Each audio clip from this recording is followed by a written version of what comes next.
رضی اللہ عنہ سے مروی ہے، حضرت ابو ہریرہ رضی اللہ عنہ فرماتے ہیں کہ قلت یا رسول اللہ مما خلق الخلق، میں نے رسول اللہ صلی اللہ علیہ وسلم سے عرض کیا کہ مخلوق کس چیز سے پیدا کی گئی؟ قال من الماء، آپ صلی اللہ علیہ وسلم نے فرمایا پانی سے۔ قلنا الجنہ ما بناؤہا، پھر ہم نے عرض کیا کہ جنت کس چیز سے بنی، یعنی اس کی تعمیر پتھروں سے ہوئی یا اینٹوں سے یا کسی اور چیز سے؟ جنت کی تعمیر کس چیز سے ہوئی؟ آپ صلی اللہ علیہ وسلم نے جواب میں فرمایا کہ اس کی تعمیر اس طرح ہے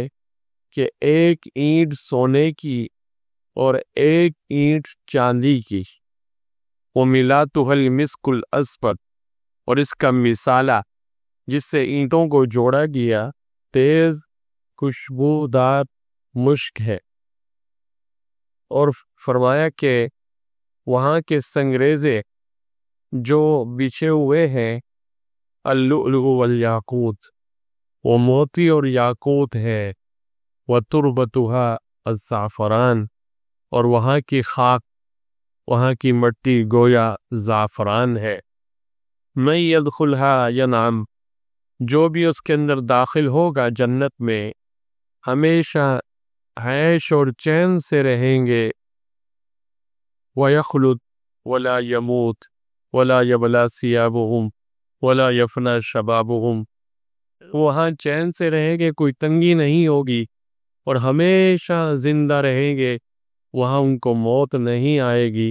اور نہ کبھی ان کے کپڑے پرانے اور بوسیدہ ہوں گے اور نہ ان کی جوانی کبھی زائل ہوگی۔ حضرت ابو ہریرہ رضی اللہ عنہ کے پہلے سوال کے جواب میں آپ صلی اللہ علیہ وسلم نے فرمایا کہ عام مخلوق پانی سے پیدا کی گئی ہے، یعنی اللہ تعالی نے پہلے پانی پیدا کیا اور پھر اور مخلوق وجود میں آئی۔ خود قرآن کریم میں ایک جگہ ارشاد فرمایا اللہ تعالی نے واللہ خلق کل دابۃ من ماء، اور دوسری جگہ فرمایا وجعلنا من الماء کل شیء حی۔ ان دونوں آیات کریمہ کا خلاصہ یہ ہے کہ ہر جاندار پانی سے پیدا کیا گیا۔ پھر دوسرے سوال کے جواب میں جنت کی تعمیر، وہاں کے فرش اور وہاں کی مٹی کے متعلق جو کچھ اللہ کے رسول صلی اللہ علیہ وسلم نے ارشاد فرمایا، اس کی اصل حقیقت اور کیفیت مشاہدے ہی سے معلوم ہوگی۔ البتہ یہ بات ذہن میں رہنی چاہیے کہ جنت کی تعمیر اس طرح نہیں ہوئی کہ کسی حملے نے اسے بنایا ہو، یہ مستری مزدور وغیرہ جس طرح ہماری اس دنیا میں عمارتیں بنتی ہیں، بلکہ جنت اور اس کی ہر چیز معماروں، صناعوں، کاریگروں کے توسط کے بغیر اللہ تعالیٰ کے حکم سے بنی ہے۔ جس طرح زمین و آسمان، آسمان کے ستارے، آفتاب و ماہتاب وغیرہ سب براہ راست اللہ کے حکم سے بنے ہیں، اسی طریقے سے جنت کی تعمیر بھی براہ راست اللہ کے حکم سے بنی ہے۔ جنت کی نعمتیں اور اس کی بہاریں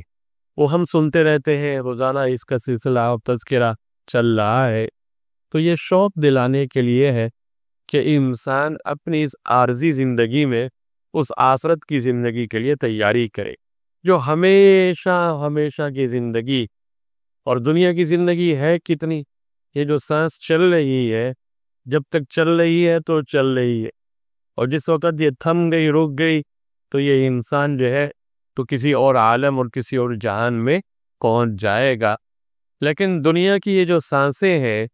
یہ بہت قیمتی سانسیں ہیں، بہت قیمتی سانسیں، اسی پر سارا دار و مدار ہے آخرت کی تمام تر زندگی کا۔ یہ محدود سی زندگی ہے، اسی میں امتحان ہے، انسان کا امتحان ہے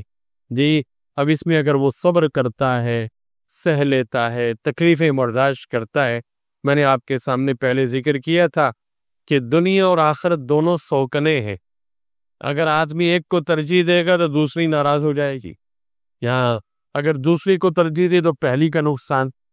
آدمی نے ایک کا تو نقصان کرنا ہی ہے۔ اب فیصلہ ہمارے ہاتھ میں ہے کہ ہم دنیا کا نقصان کریں اور آخرت کا فائدہ اٹھائیں، یا آخرت کا نقصان کریں اور دنیا کا فائدہ اٹھائیں۔ فیصلہ ہمارے ہاتھ میں۔ اس لیے آپ نے اللہ والوں کو دیکھا ہوگا کہ وہ دنیا کا تو نقصان کر دیتے، دنیا میں زیادہ اپنے آپ کو نہیں کھپاتے، اللہ کی عبادت، زندگی دین کے لیے وقف کر دیتے ہیں، اور زیادہ دنیا کے پیچھے نہیں دوڑتے، بقدر رزق حلال کی ان کو مل جاتا ہے اسی پر قناعت کرتے ہیں، اور آخرت کے بارے میں بڑے فکر مند ہوتے ہیں۔ سردیوں کے دن آئے جی روزے رکھتے ہیں، سردیوں کی راتیں ان کے لیے غنیمت ہوتی ہیں، اللہ کو یاد کرتے ہیں، عبادت کرتے ہیں، اس لیے ان کو پتہ ہے کہ سب کچھ محفوظ ہو رہا ہے۔ لیکن جو آدمی دنیا کو ترجیح دے گا، ہر وقت بس پیسے کی فکر ہے، جی دکان کی فکر ہے، فیکٹری کی فکر ہے، تو وہ نمازیں بھی قضا کرے گا، جی دنیاوی تعلقات نبھا رہا ہوگا، رات کے 2 بجے تک دعوتیں اڑا رہے ہیں کہ دوست ناراض نہ ہو جائے، دوست ناراض نہ ہو جائے، پارٹی والے ناراض نہ ہو جائے، لیکن فجر کی نماز کے گھر پہ سویا ہوا ہے، اس کی فکر نہیں ہے۔ آپ بتائیے کہ اس میں نقصان کس چیز کا کر رہا ہے؟ آخرت کا نقصان کر رہا ہے، دنیا کے فائدے اٹھا رہا ہے لیکن آخرت کا نقصان کر رہا ہے۔ اللہ والے ایسا نہیں کرتے، اللہ والے آخرت کا نقصان نہیں کرتے، دنیا کا بھلے جتنا بھی نقصان ہو جائے۔ دعا فرمائے اللہ رب العالمین ہمیں ان احادیث سے صحیح طرح سبق حاصل کرنے کی توفیق نصیب فرمائے اور جنت کا شوق نصیب فرمائے۔ رحمت